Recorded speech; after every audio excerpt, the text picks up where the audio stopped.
Tiga. Assalamualaikum Mas. Waalaikum.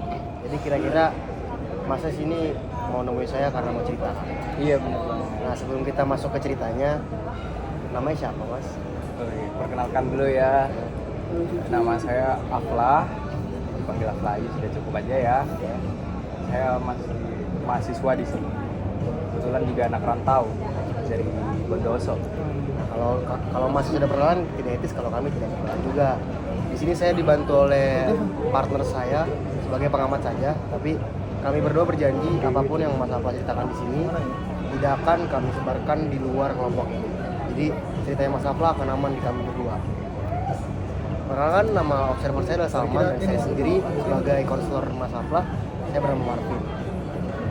Apakah Mas sudah siap atau butuh mungkin waktu lagi untuk bercerita? Sebenarnya agak nervous ya, kan ini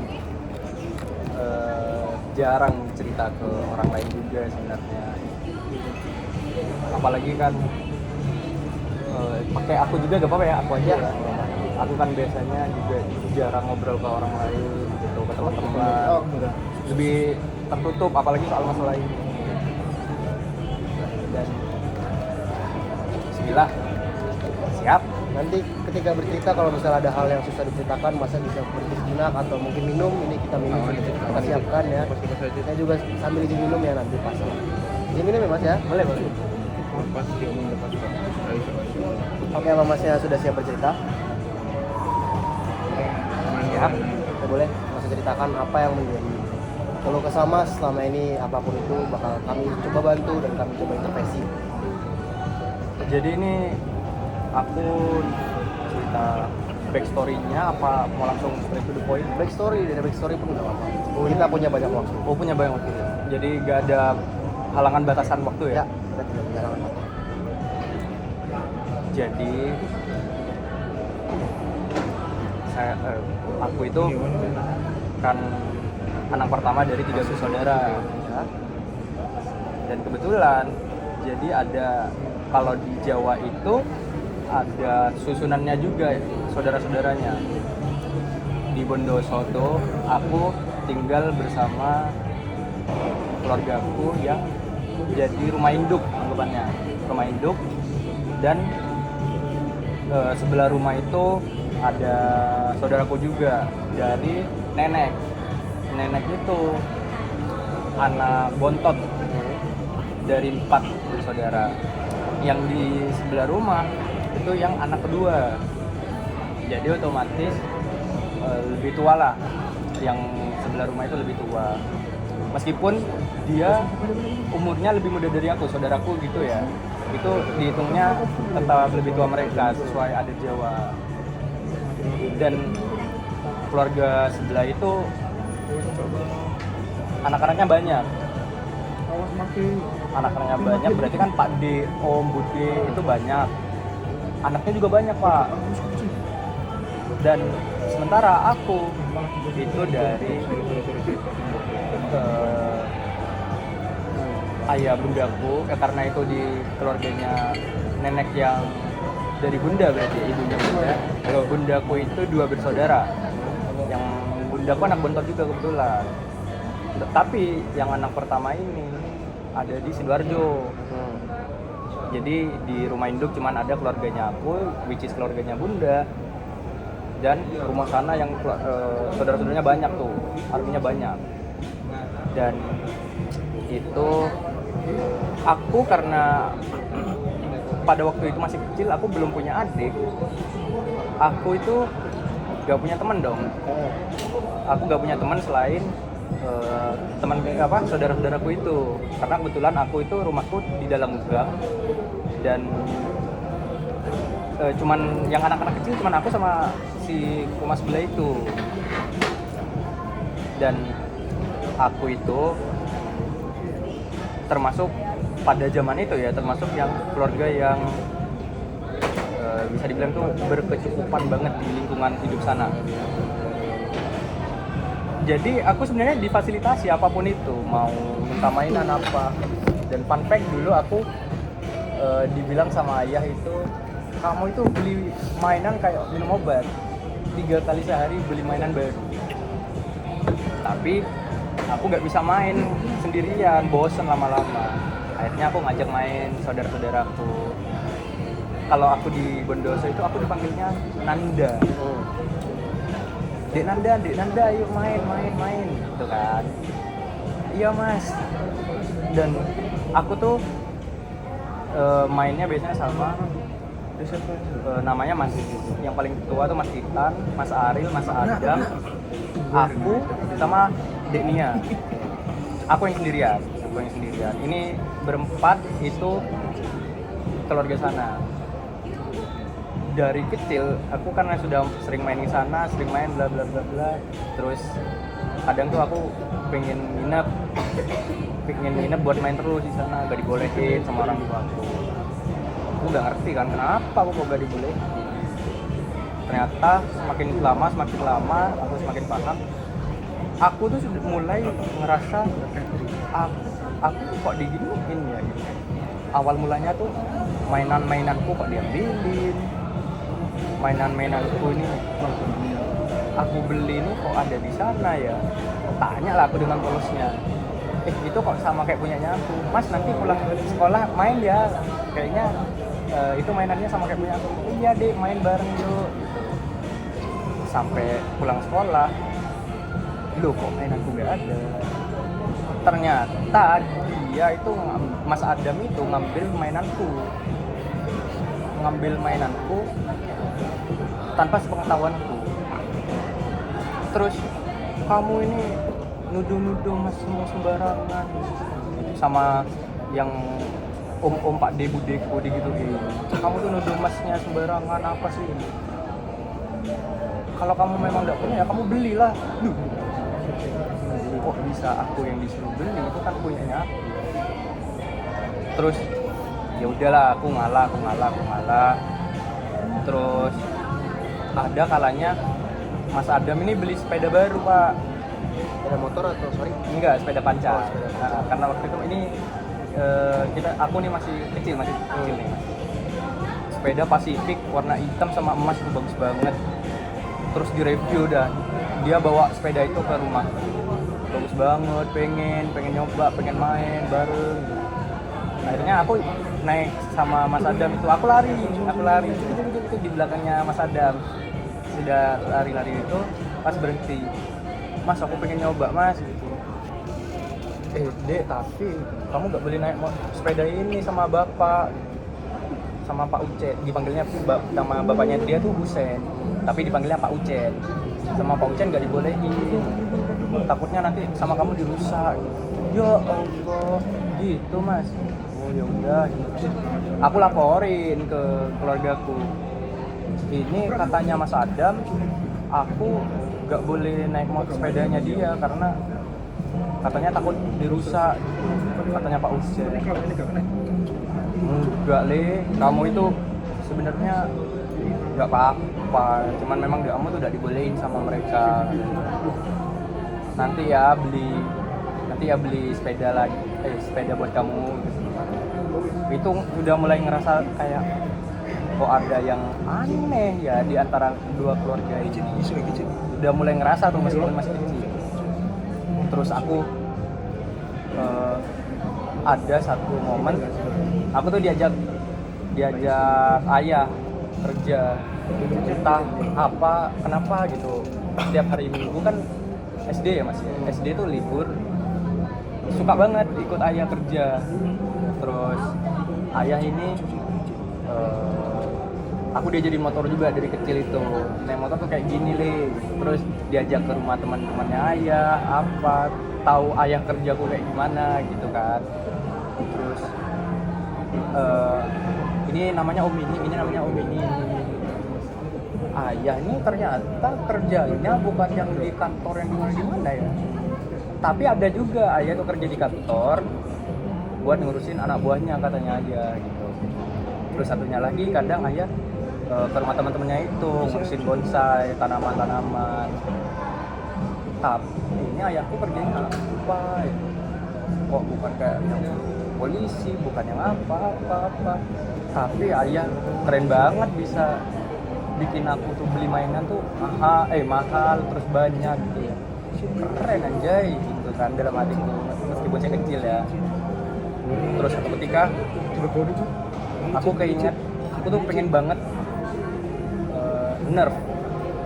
Nerf tuh ya itu pada zaman itu lagi boomingnya tuh Nerf tuh pengen banget, warnanya mencolok apa,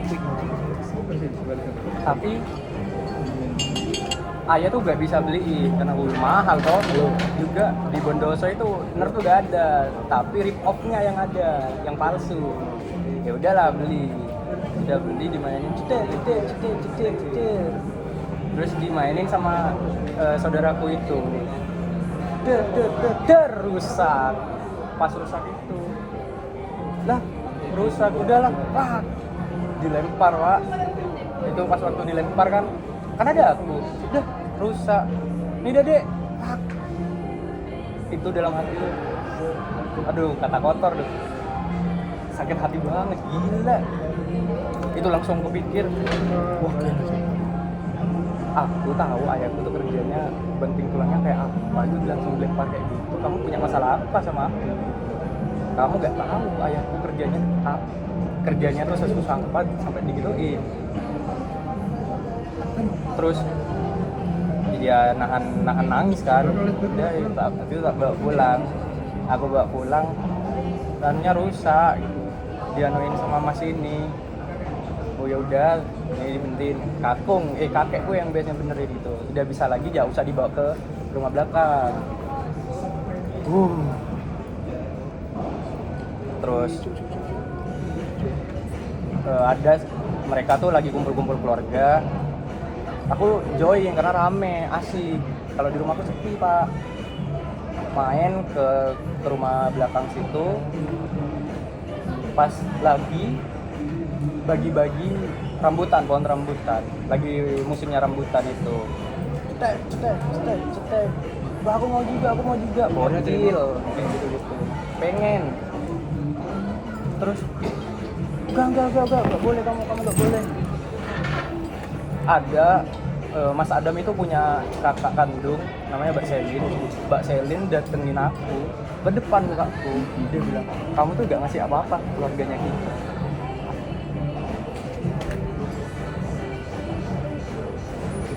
Ke anak kecil. Wah, aku masih ingat lah itu raut mukanya dia sampai sekarang itu. Terus ya udah ya, mereka makan, aku enggak, duduk doang gitu di pojokannya ruang tamunya mereka. Terus nggak tahu kenapa tiba-tiba nyeletuk gitu. Orang tuaku tuh disebut ini ayahku tuh namanya Abdul Rozak Magdullah Kurniawan, dipanggilnya Iwan, tapi kadang dipanggilnya Rozak. Nah, Rozak ini diomong-ngomongin terus, tapi ngomongnya tuh sambil ngejek. Karena di Bondoso itu mayoritas bahasanya Madura, Rozak ini dibilang Roce itu ruja identik dengan hitam apa itu anehnya kacangnya itu loh, coklat, itulah pokoknya. Roce celeng tuh hitam, celeng dipenyet dimakan habis dari itu. Kenapa ngomongin ayahku gitu? Ayahku ini salah apa sih? Terus Roce tuh kok cuman kerja aja, nggak pernah di rumah. Era ala kau melolo, cuman kerja terus. Ya aku bilang ya kan namanya orang tua ya kerja gitu. Iya kerja tapi nggak ingat keluarganya. Duar dalam hati gue. Iya juga ya. Ayahku nih pagi pulang malam sampai rumah tidur. Pas nanya, ayahnya kok kerjanya kok tidur terus ya?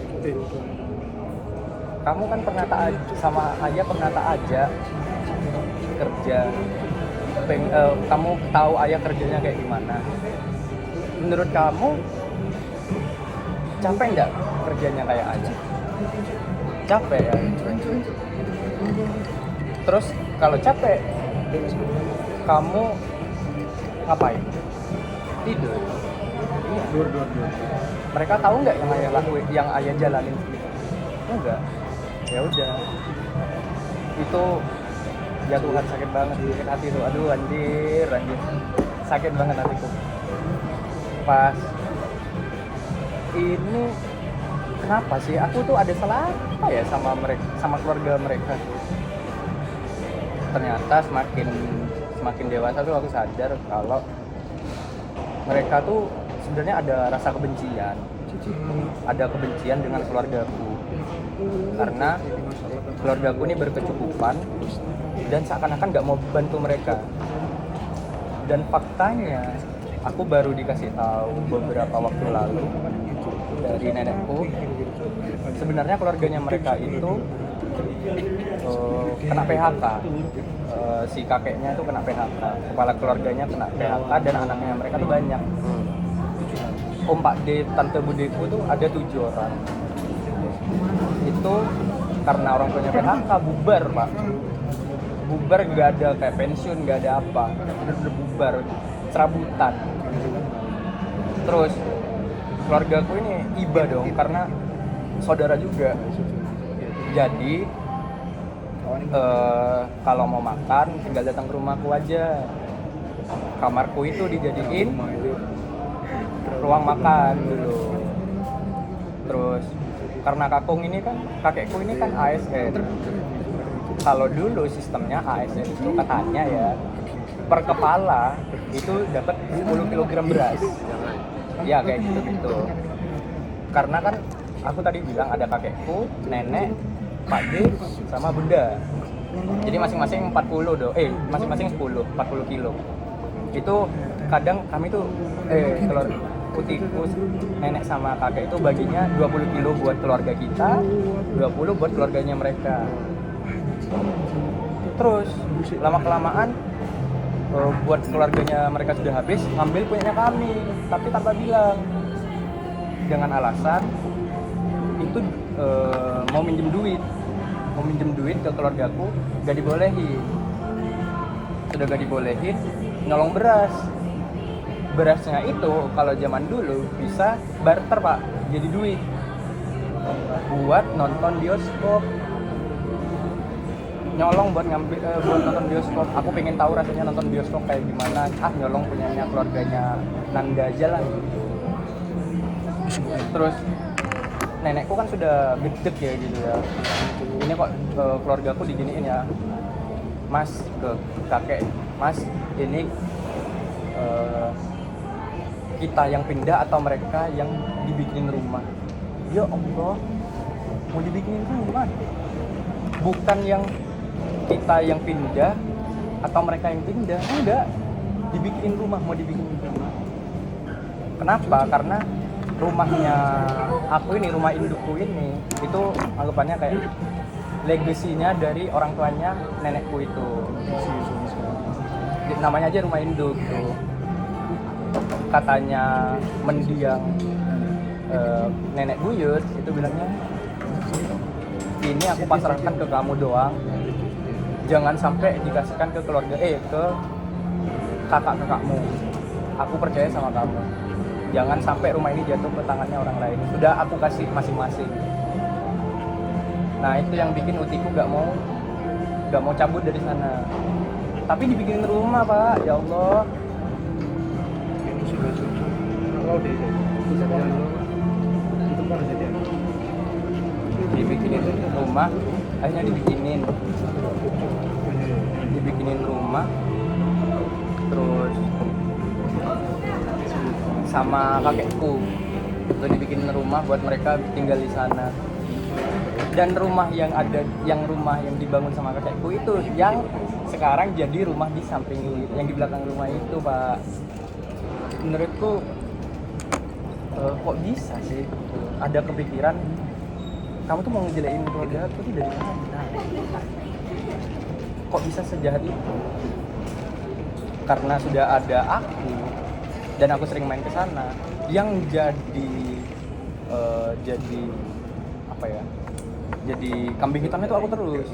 Yang selalu target tuh aku. Karena aku anggapannya sebagai perwakilan dari keluarganya nenekku. yang aku harus rasakan Pak, yang aku endure dari kecil itu dibully-bully kayak gitu. Jadi memunculkan apa ya, rasa kayak dendam gitu loh, hatrednya gila itu kayak aku masih banyak loh meskipun bukan aku yang ngasih secara langsung, aku dapat dari orang tua aku, tapi itu punyanya aku loh, kok bisa kamu yang ambil loh? Ayah bundaku kerja banting tulang. Terus sebelum punya adik, bundaku ini profesinya guru, tapi belum PNS.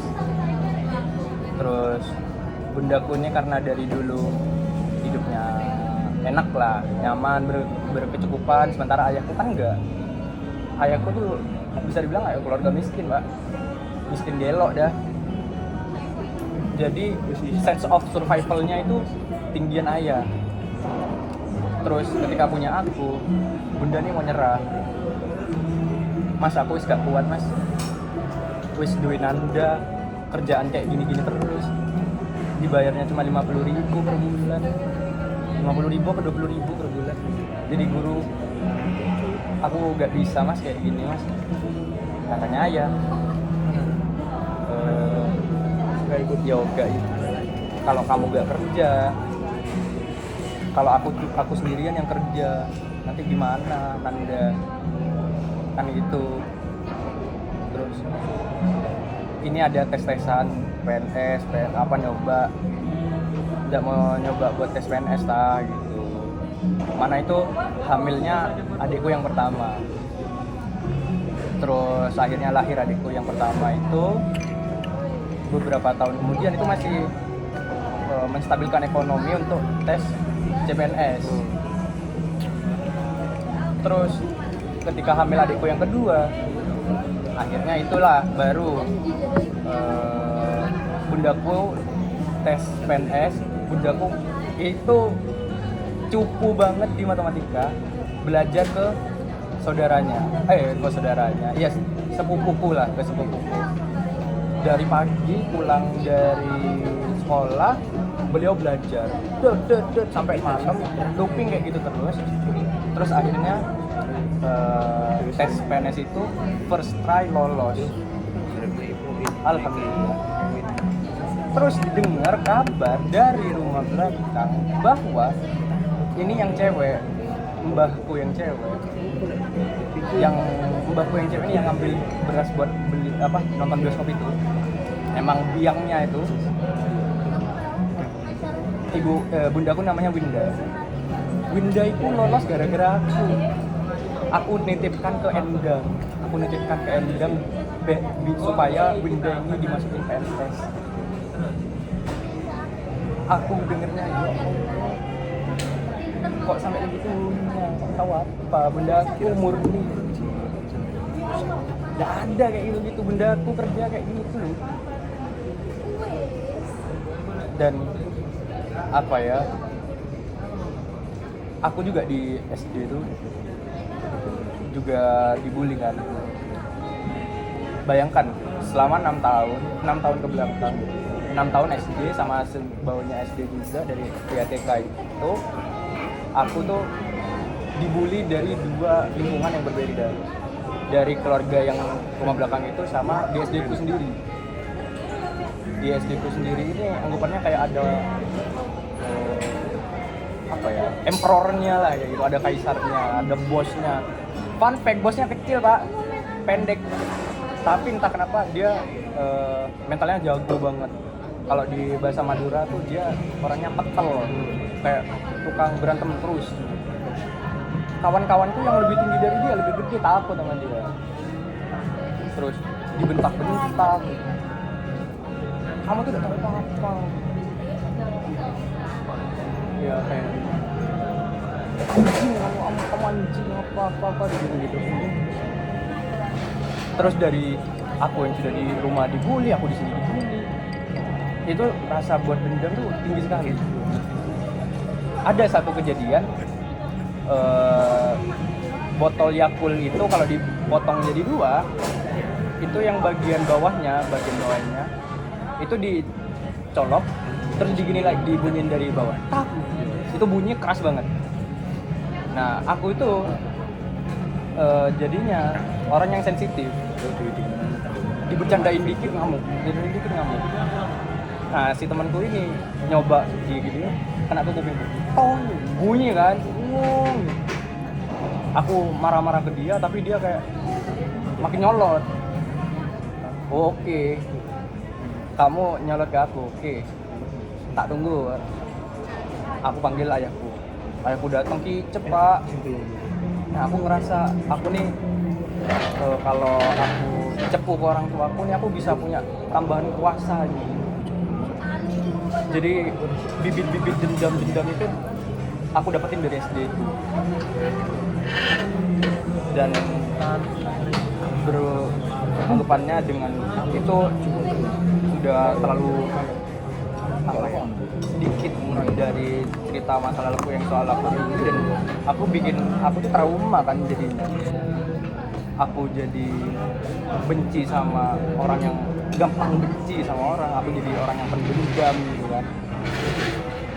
Dan aku tuh selalu kalah jumlah. Aku selalu kalah jumlah sama keluargaku yang sebelah itu. Aku sendirian. Aku gak bisa apa-apa. Aku gak bisa. Kalau aku berantem, aku bakalan dijauhin, bener-bener dijauhin. Aku gak akan bisa. Padahal aku pengen banget berantem itu.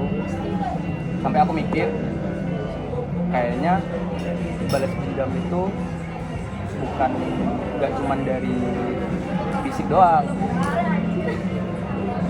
Karena di ajaran agamaku sebenarnya boleh mata dibalas mata tuh boleh, tapi lebih baik kalau kamu maafin boleh, tapi jangan lupain.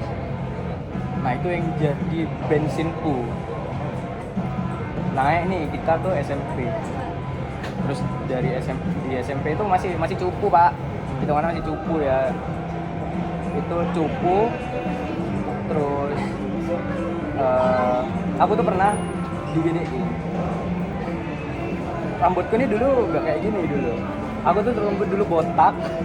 Terus pokoknya apapun disisir lurus dah pokoknya. Disisir lurus pokoknya rapi. Karena apa ya? Aku dari luka dari yang masih kecil itu, kamu tuh kucel, hitam, buluk kayak bapakmu. Jadi aku rapiin kan. Terus akhirnya SMP itu aku pernah diliatin dari atas sampai bawah sama orang teman kelasku yang anggapannya famous lah. Kan sudah mulai ada kasta-kasta famous tuh. Kayak mereka tuh, circle mereka tuh lagi ngobrol, lagi asik banget. Aku nimbrung, aku ikut ketawa. Apa sih so asik? Atas sampai bawah dilihat. Apa sih so asik? Ya anjay, sakit hati, Wak. Terus aku gak mau lah main sama mereka, aku takut dijudge gitu. Pas di saat yang sama ada temanku yang sebenarnya nasibnya sama kayak aku. Dia tuh temannya dikit. Terus dia bawa gitar ke sekolah. Dia bawa gitar ke sekolah, terus dia main cukup jago. Terus dia nyanyi juga, popularitasnya dia nambah. Jadi yang awalnya dia itu cuma kroco, tiba-tiba jadi hero.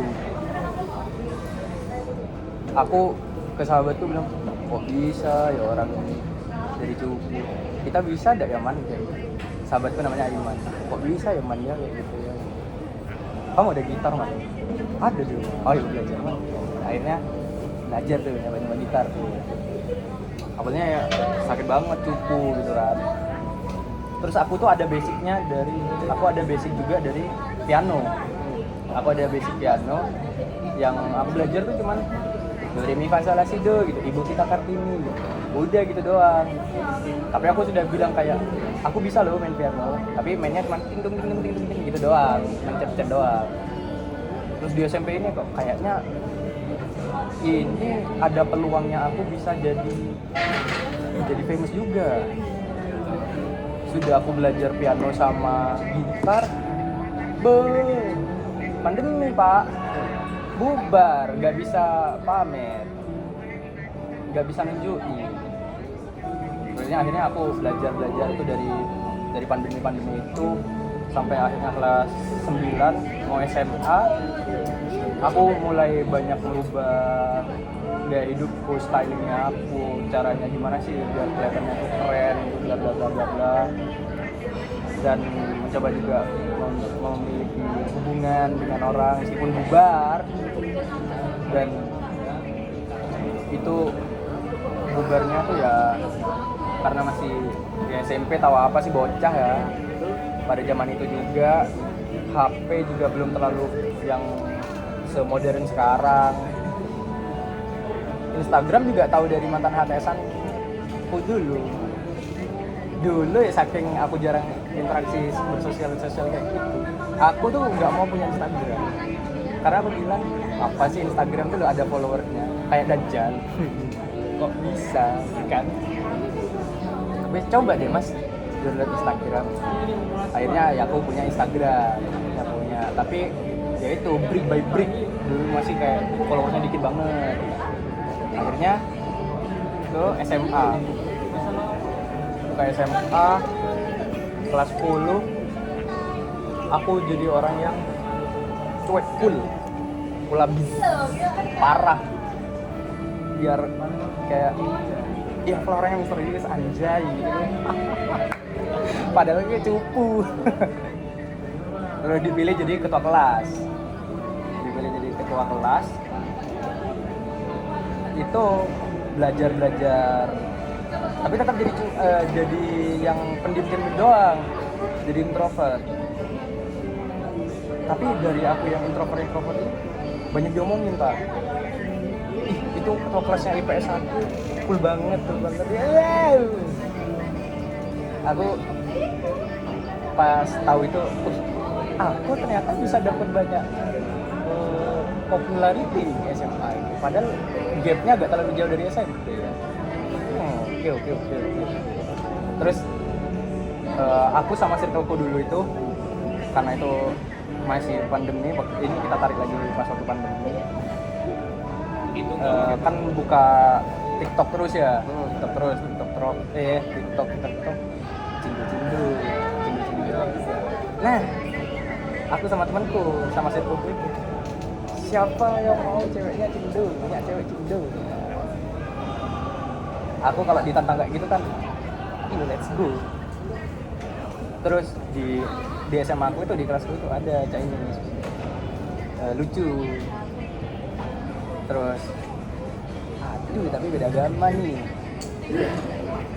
gas gak ya? Tapi beda agama pak, gimana ya? Nah, udah tipis-tipis aja lah, tipis-tipis. Akhirnya aku juga sering ngebantuin dia bahasa Inggris. Dia lemah bahasa Inggris tapi aku jago bahasa Inggris, aku bantuin. Tapi turns out rankingnya dia tuh lebih tinggi dari aku. Aku nggak mau dong aku di bawahnya dia. Terus naik ke kelas 11, aku sama si cewek ini makin dekat. Terus aku makin dekat, dan aku tuh dapat tawaran dari kakak kelasku. Kebetulan teman dekat juga dari SMP, dan dia tahu kalau aku bisa main alat musik. Pada saat ini kan aku sudah mulai lebih pasti kan bermain musiknya. Aku dapat ajakan, lah kamu mau nggak ikut festival? Ayo mas, tapi aku kan basicnya di piano bukan keyboard. Ayo udah belajar aja dulu. Terus oke guys, belajar.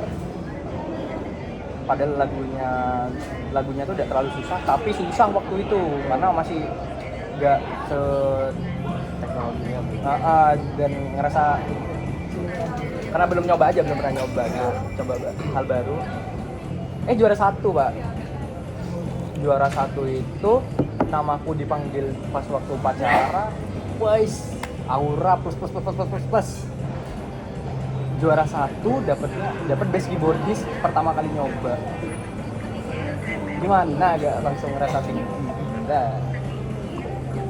Dan aku di SMA itu fun fact satu sekolah sama Mas Adam sama Mas Ari. Gapnya kami itu setahun. Aku kelas 10, Mas Adam kelas 11, Mas Ari kelas 12 gitu. Dan aku tuh ngelihat juga, karena aku kan masih ada rasa dendam ya sama mereka. Secara sosialnya tuh mereka gimana sih? Ya ternyata mereka tuh lebih introvert dan lu pun introvert, gak punya teman daripada aku. How come kayak gitu kan? Aku kan sudah setakut itu, Pak. Aduh, ini masku bakalan bully aku nih. Aku harus gimana? Aku juara. Dan waktu itu kan semua siswa 3 angkatan kalau upacara kan pasti menghadiri kan. Kakakku itu ngelihat aku berdiri di depan megang juara 1 itu. Oh, aku tahu caranya balas dendam kayak gimana. Oke, aku nggak pakai pukul-pukulan, aku nggak pakai apa, aku buktiin pakai prestasi. Oke, dari sana popularitiku makin naik, makin dikenal tuh kalau misalnya aku sama si Cindo ini. Terus lama-kelamaan yang aku sama si Cindo ini, aku tuh sudah kenalin ke orang tua aku kan, karena aku tipenya orang yang ngenalin cewek yang aku temuin, aku sukain tuh ke keluarga aku. Dan itu sudah lancar juga, kayak dia sudah kenal sama orang tua aku, apalagi sebagainya. Tapi ternyata kayak sudah di ujung jalan mungkin ya, sudah di ujung jalan,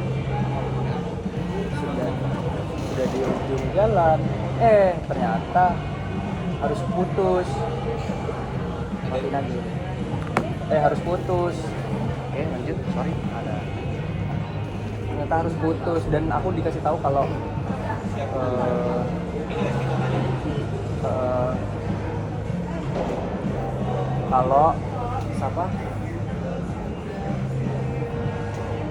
kalau dia tuh belum, si cewek Cindo ini gak pernah ngenalin aku ke keluarganya mereka. Ya, yang aku grindingin dari kelas 10 gak ada gunanya dong.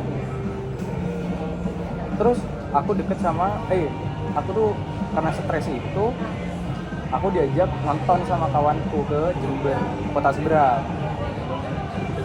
Di Kota Seberang itu ketemu temen baru, dan satu cewek ini aku gak kenal. Terus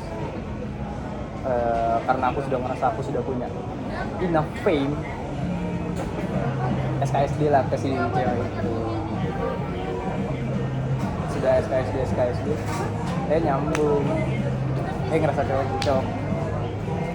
Terus langsung kayaknya ini better kalau switch deh, ini lebih jelas nih. Karena aku berada di forefront, Pak. Aku kalau mau milih si dia atau aku milih si cewek, sebut udah mereknya, aku milih si cewek ini atau yang baru ini, yang baru namanya Mimi, Pak. Kayaknya kalau sama yang Sylvia, ya itulah, yang Sylvia itu kayaknya nggak ada masa depannya. Udah milih yang ini deh. Aku juga udah. Akhirnya milih yang kedua, yang baru. Akhirnya sama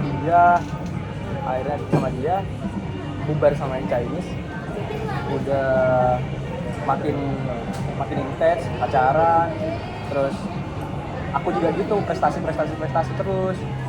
Sampai di kelas 12 kan sudah mulai ada mau masuk kuliah mana nih.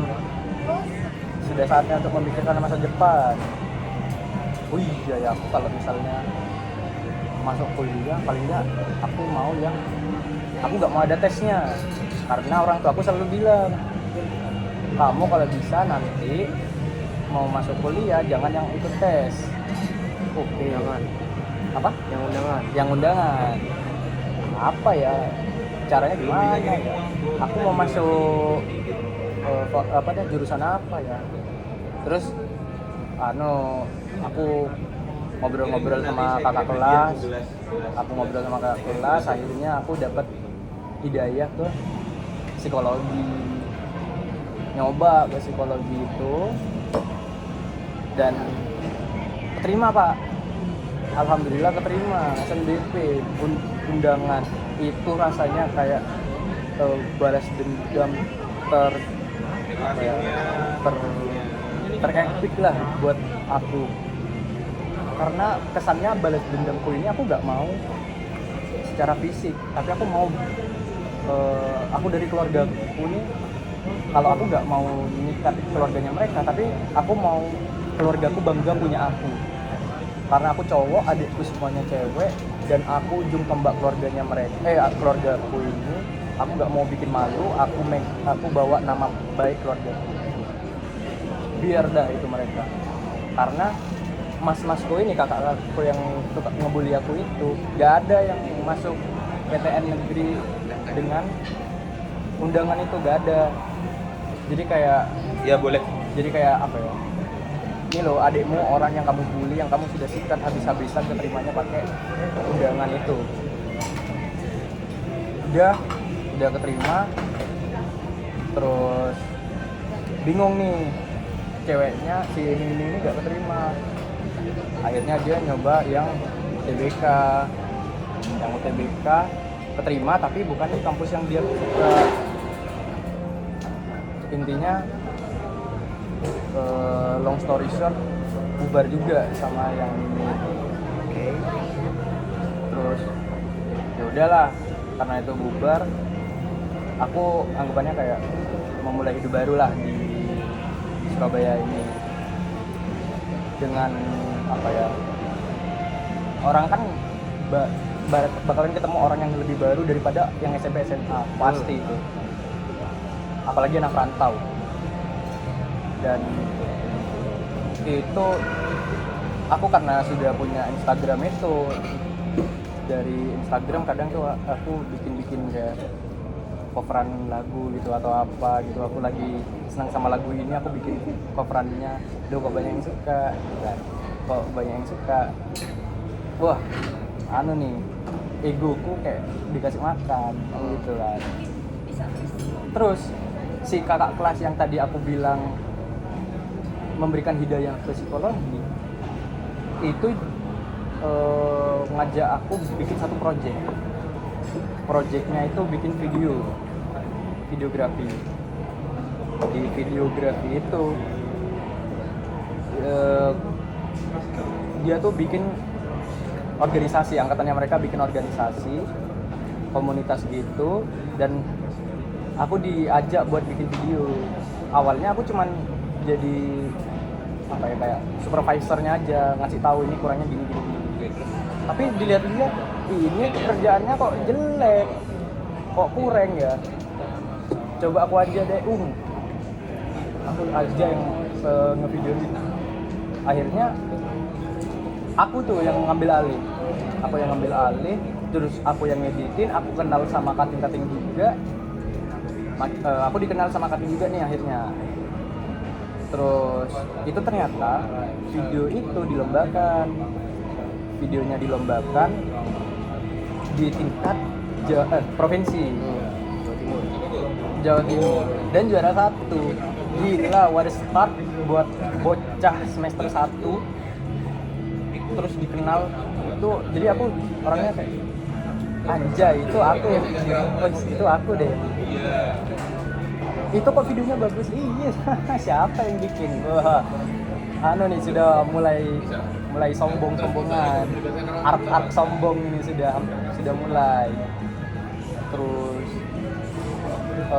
aku juga gitu, main musik juga gila, sudah main musik jago, bisa bikin video, bisa gimana apa dia namanya, keren gitu kan ya, udah keren.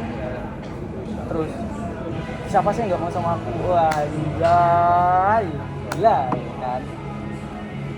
Sampai ada di titik aku tuh diingetin sama kakak kelas itu,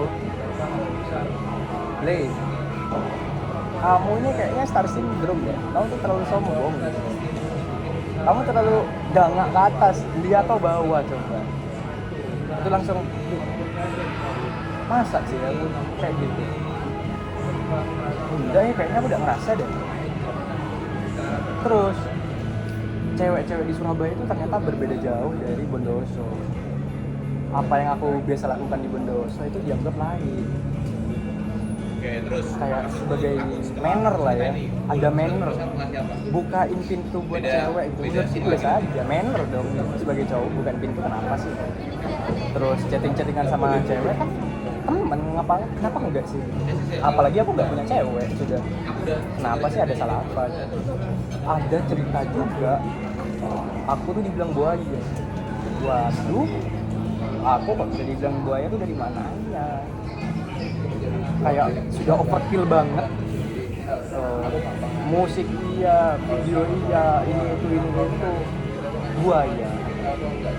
Terus aku mikir, aku kayaknya ini bukan aku dah. Tapi idealis aku bilang, I'm living my life loh. Emang aku yang lakukan kayak gitu salah?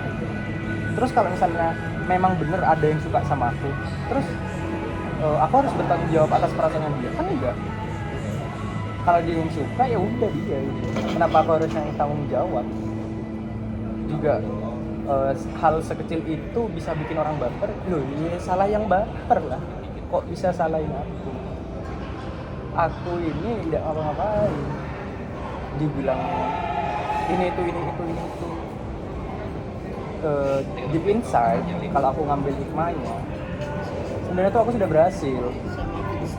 Karena kan orang yang aku tuh sudah meraih apa yang aku pengenin dari aku kecil itu.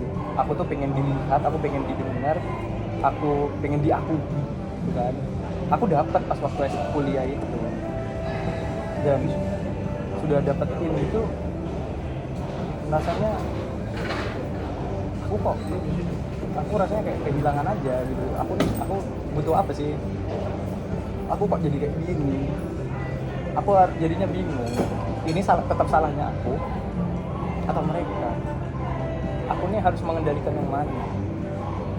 Itu yang aku bingungin, Pak. Makanya itu yang bikin aku datang sini.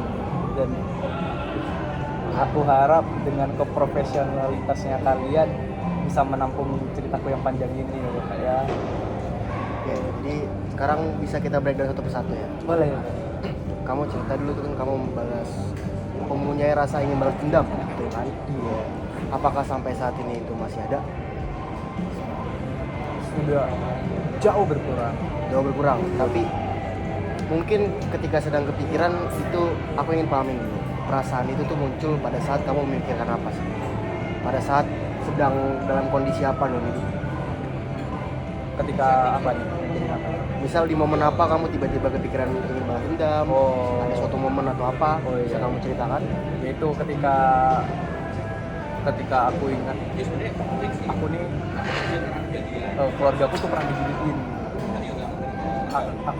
Keluargaku pernah diginiin, ayahku benar-benar diginiin. Aku harus balas dendam sama mereka. Dan ujung-ujungnya kan kamu tuai apa yang kamu tabur. Tuh. Aku percaya itu. Oke, jadi dalam psikologi ini pengalaman yang menyakitkan itu biasanya menempel ke situasi tertentu. Sekarang hal-hal yang mengingatkan kamu tentang keluargamu, tentang bagaimana mereka meng-treat atau memperlakukan keluargamu, otomatis itu akan bakal memicu marah atau rasa ingin balas dendam kamu. Jadi sampai ini mungkin ini masih valid untuk diri kamu ya. Jadi seperti refleks. Nah, refleks ini adalah kuncinya. Kejadian ini tuh bukan kondisi sadar kamu, itu adalah respon yang sudah terbentuk secara otomatis. Ketika kamu kepikiran, kamu otomatis marah dan kamu otomatis ingin membalas, muncul lagi rasa balas dendam itu. Bagaimana cara merubahnya? Merubahnya itu harusnya kamu merubah cara responnya. Mungkin seperti ini. Setiap kamu trigger, kita sebut ketika kamu mengingat keluarga kamu diperlakukan seperti itu kita sebut trigger ya. Oke. Ketika trigger itu muncul, kamu bisa berhenti sejenak. Berhenti apapun yang kamu lakukan, tarik nafas, kasih label ke dalam trigger itu. Ini ingatan lama, bukan situasi sekarang.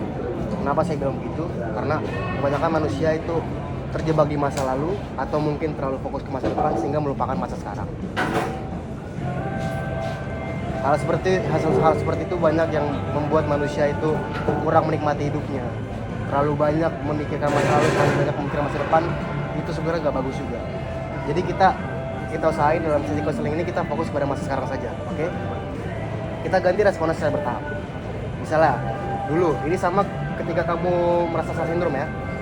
Dulu ketika kamu ingat tentang kejadian bully, ingat tentang kejadian bagaimana keluarga kamu diperlakukan, kamu yang marah sudah dendam. Coba kita ganti secara bertahap. Ketika kamu mengingat trigger itu, kamu kenapa tidak fokus kepada diri kamu sekarang? Perbaiki diri kamu sekarang, apa yang bisa kamu kontrol aja. Jadi apapun yang mereka lakukan itu, ingat tidak bisa kamu kontrol. Yang bisa kamu kontrol hanya dirimu sendiri. Mau itu oleh keluarga, mau itu oleh siapapun, kamu hanya bisa mengontrol dirimu sendiri. Karena itulah yang Tuhan berikan ke kamu. Tuhan berikan kuasa atas dirimu sendiri dan kamu hanya bisa mengontrol dirimu sendiri. Jadi pelan-pelan kita ganti itu responnya secara bertahap. Ketika kamu mengingat sesuatu atau trigger itu, kita ganti responnya ke yang lebih positif. Sama dengan yang star syndrome. Dulu kamu ingin diakui, ujung-ujungnya responnya kamu menjadi overcompensate atau star syndrome itu. Kenapa nggak ketika kamu ingin diakui, kamu ngarah ke yang sehat, bangun kemampuan kamu lebih baik atau self worth kamu yang lebih stabil, sehingga semuanya terasa positif, semuanya itu terasa lebih sehat. Tidak ada lagi kamu mungkin star syndrome atau kamu ingin diakui oleh orang lain lebih, kamu ingin pengakuan yang bagaimana. Kamu fokus aja ke apa yang bisa kamu kontrol atau dirimu sendiri. Karena perasaan marah itu sebenarnya paling. Tapi kalau kita arahkan perasaan marah itu ke pengembangan diri, skill, value kita, bukan ke menyakiti orang lain, itu akan terasa lebih sehat. Saya bisa janji. Ini pengulangan ini gak bisa kamu hanya ulang sekali. Ketika itu muncul, seperti saya sarankan, berhenti sejenak, beri label, ini hanya masa lalu. Lebih baik aku fokus ke masa sekarang dan apa yang bisa aku lakukan dan aku kontrol. Jangan aku fokus kepada mereka, aku harus mengatur apa yang mereka akan rasakan. Sebenarnya itu juga pemikiran kamu tuh sudah cukup bagus. Kamu tidak bisa mengontrol orang lain. Jadi kalau misalnya orang lain baper, itu kan perasaan mereka. Tapi itu tidak bagus ketika kamu memberikan sebuah kepastian atau sebuah hal yang membuat mereka menunggu kepastian. Jadi pastikan kamu berperilaku seperti manusia kepada temannya, karena kan setiap manusia itu mempunyai perasaan yang kompleks dan setiap manusia tidak bisa diperlakukan dengan hal yang sama. Bisa jadi ketika kamu melakukan ini ke A, dia bisa saja, tapi ketika kamu melakukan ini ke B, dia bisa jadi jatuh cinta atau jatuh hati atau baper lah istilahnya kalau zaman sekarang ke kamu. Jadi kamu bisa juga membaca orang lain apa yang mereka suka atau apa yang kamu make batasan lah. Kamu membuat batasan apa yang boleh kamu lakukan, apa yang tidak boleh kamu lakukan. Jadi tuh gak bisa diulang sekali, mungkin kamu bisa ulang berkali-kali sampai akhirnya respon yang baru. Jika yang tadi kamu dari marah menuju balas dendam hasilnya negatif, sekarang kamu dari marah, kamu fokus ke dirimu sendiri dan kamu menjadi orang yang lebih baik lagi dengan feeling lebih baik. Sama kayak star syndrome, kamu ingin diakui, dari ingin diakui ini kamu berkembang, kamu tidak memikirkan apa yang orang lain pikirkan, fokus pada dirimu sendiri. Dan kamu akan menjadi orang lebih baik masa depan, orang yang tidak harus lebih baik itu tidak harus dalam konteks juara satu. Lebih baik itu konteksnya jika per hari kamu at least merasakan ada sesuatu yang bertambah positif dari kamu, itu sudah perkembangan, itu sudah menjadi lebih baik. Jadi tidak harus kalau juara satu. Oke? Ketika kamu bingung kan, kamu bilang kamu bingung kan, itu justru tandanya, kalau menurut saya itu justru tandanya kamu sudah mulai lepas dari pola lama. Kenapa? Karena ketika kamu disarankan Kakoko, itu kamu respon lama kamu itu bertanya-tanya, ini sebenarnya aku benar atau enggak? Karena biasanya ketika kamu dikasih respon ingin diakui itu, kamu bakal otomatis, atau kamu dikasih respon ketika mengingat keluarga kamu diperlakukan seperti itu, otomatis kamu akan marah. Tapi ketika kamu sudah bingung sekarang, itu justru bagus. Kenapa? Karena respon itu mungkin perlahan-lahan sudah mulai hilang. Respon itu sudah tidak otomatis istilahnya. Ibaratkan ketika kamu buka HP, kamu kan langsung kebuka HP-nya. Sekarang kamu buka HP, kamu harus buka passwordnya dulu. Jadi tidak otomatis lagi, perlahan-lahan menghilang. Jadi pertama-tama responnya kita ganti ke respon default, respon standarnya. Kalau kamu bingung tentang kamu harus apa, kita buat respon defaultnya. Bukan yang harus benar, tapi cukup aman. Misal, tarik napas, pause sejenak, tanya diri kamu, apa yang aku butuhkan sekarang atau apa yang aku harus lakukan sekarang. Karena apapun yang kamu tanyakan ke orang-orang, ujung-ujungnya atau akhirnya kamu yang akan menentukannya sendiri. Ketika kamu bingung apakah aku star syndrome atau enggak, kamu tanyakan dulu ke dirimu sendiri. Menurutmu sendiri, aku star syndrome atau enggak ya? Karena kalau dulu kamu tidak bertanya, kamu langsung dengan respon itu aktivasi langsung sejenak, aktivasi sesaat. Responnya langsung. Jadi ibaratkan circle yang terus berputar seperti itu. Sekarang kamu sudah mulai bertanya-tanya, responnya sudah mulai menghilang. Tapi ketika kamu merasa respon itu positif, kamu bakal terus lanjutkan. Yang penting di sini adalah kesadarannya. Kamu secara sadar melakukan itu, bukan secara respon yang default, bukan secara otomatis. Yang penting katakan sini sadar. Oke? Ketika kamu tertrigger, kamu sadar. Jadi ketika kamu melakukan apapun, konsekuensinya kamu yang tanggung. Konsekuensinya kamu sudah tahu apa. Tapi ketika kamu nggak sadar, kamu melakukan sesuatu apapun hal, kamu tidak tahu konsekuensinya. Jadi intinya adalah sadar.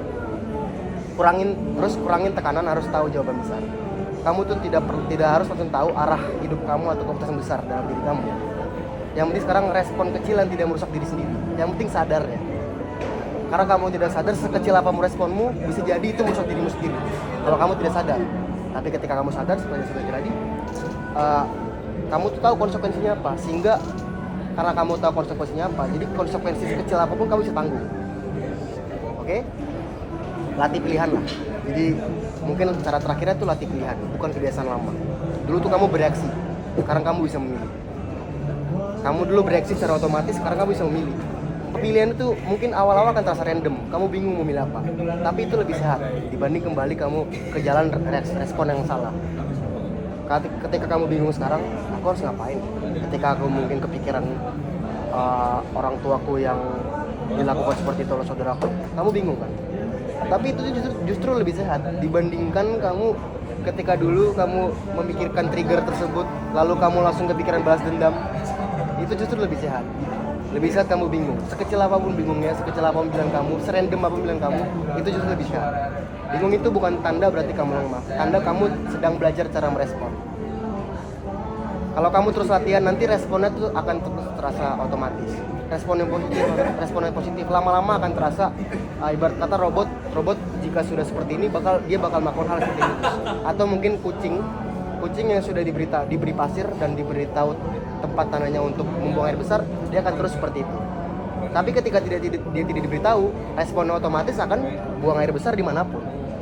Sama seperti anjing diberi makan, jika dulu dia diberi bel, dia tidak akan merespon apapun. Tapi jika dia diberi bel dengan makanan di bawahnya, dia bakal merespon.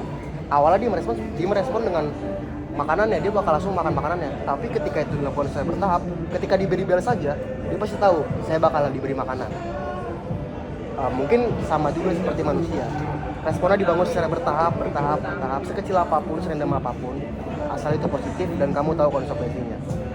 Yang penting sekarang tuh bukan tahu semuanya, tapi kamu tidak kembali ke pola masa lalu yang menyakitkan dan pola masa lalu yang tidak sehat. Yang penting kamu bisa tahu ketika kamu melakukan seperti ini konsekuensinya seperti apa, dan ketika melakukan ini konsekuensi seperti apa. Pilihannya kamu bukan bereaksi, tapi kamu memilih. Apa ada yang mungkin masih menjanggal dari cerita-cerita kita berdua secara ini selama proses ini? Tapi kayaknya aku tuh jadi orang yang bukan yang hidupnya kayak terlalu fokus sama diri sendiri gitu. Sebenarnya terlalu fokus sama diri sendiri itu baik, tapi seperti yang saya bilang tadi, ketika kamu fokus diri sendiri, kamu juga harus, karena kita makhluk sosial, kita juga harus kalau misal tahu semua manusia itu tidak bisa diperlakukan sama. Kamu harus sesekali melihat sekelilingmu, kamu sesekali melihat kalau misal orang ini diperlakukan seperti ini, mungkin orang ini tidak suka. Atau kalau misal orang ini diperlakukan seperti ini, orang ini akan marah atau apa. Jadi, tapi ketika kamu melakukan sesuatu, kamu tuh bisa, ibarat kata ketika kamu mau tampil dalam hal apapun, ibarat kamu mau lomba, kamu tuh bisa fokus kepada hal yang bisa kamu kontrol. Kamu bisa fokus ke dirimu sendiri, fokus ke skillmu, tidak usah peduli omongan orang. Intinya, ambil semua yang positif, buang semua yang negatif. Jika memperdulikan orang adalah hal yang positif, ambillah itu. Tapi jika memperdulikan orang adalah hal negatif buat kamu, ya kamu jangan ambil. Yang penting kamu memilih. Intinya adalah kamu memilih, apapun yang kamu lakukan, kamu memilih, bukan kamu bereaksi secara otomatis. Seperti kucing yang diajarkan ini, kucingnya itu bereaksi kan. kucing yang tidak diajarkan dia bereaksi akan buang air besar dimanapun. Tapi ketika kucing diajarkan dia akan bereaksi yang lebih positif untuk buang air besar di tempat yang sudah disediakan. Sama seperti kamu dulu bereaksi apapun yang kamu mau, apapun responnya otomatis. Ketika dapat trigger kamu bereaksi ini, ketika begitu trigger kamu bereaksi ini. Sekarang kamu sudah mulai bingung, itu tandanya positif. Ketika kamu dapat trigger kamu bereaksi yang lebih positif, kamu memilih reaksi apa yang lebih positif, sehingga respon itu akan terus berlanjut sehingga akhirnya terbiasa dan kamu terbiasa untuk melakukan respon yang lebih positif. Apakah bisa dipahami, Mas? Apakah masih ada hal yang mengganjal? Karena kita tidak dijerat waktu, kita di sini bebas untuk melakukan apapun. Tapi ya rasanya kenapa jadi aku yang harus mikirin perasaannya mereka? Itu sih kadang ada pikiran. Intinya sebenarnya kamu tidak harus memikirkan perasaan mereka. Terkadang kamu juga tidak apa-apa untuk memikirkan perasaan dirimu sendiri. Karena kalau kamu selalu memikirkan perasaan mereka, itu akan membuat hal yang jauh lebih buruk. Kamu menjadi people pleaser. Oh iya, aku takut bisa gitu.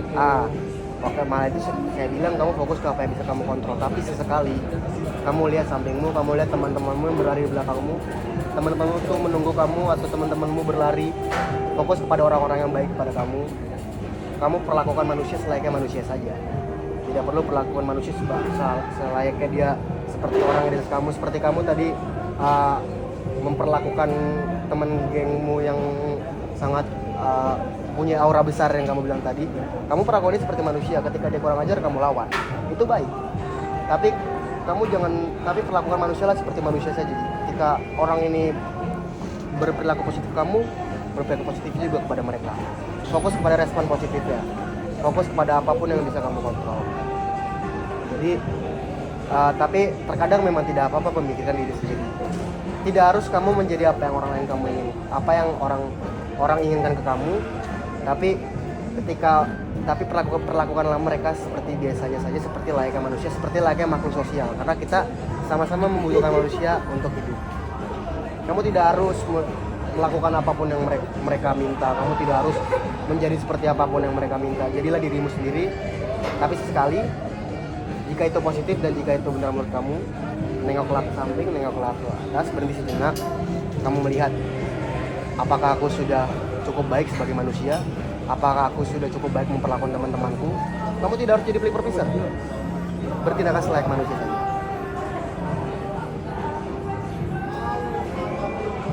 Apakah masih ada yang menjanggal, Mas? Jadi aku bersyukur aku bisa berkesempatan bisa duduk sini dan menceritakan untuk menjawab pertanyaan-pertanyaan yang ada di kepalaku selama ini. Dan ternyata jawabannya itu bukan satu hal yang sulit ternyata ya. Di diri sendiri, semua itu bergantung diri sendiri. Fokus ke apapun yang bisa kamu kontrol. Tanganmu, jarimu, kepalamu, otakmu itu bisa kamu kontrol. Tapi otak orang lain, tangan orang lain, jari orang lain kamu tidak bisa kontrol. Biarkan mereka lakukan apapun yang mereka ingin lakukan, dan biarkan kamu melakukan apapun yang kamu ingin lakukan. Tapi jangan lupa, karena itu bisa membentuk respon yang buruk. Jangan lupa untuk berhenti dan menengok ke samping atau ke belakang teman-teman kamu.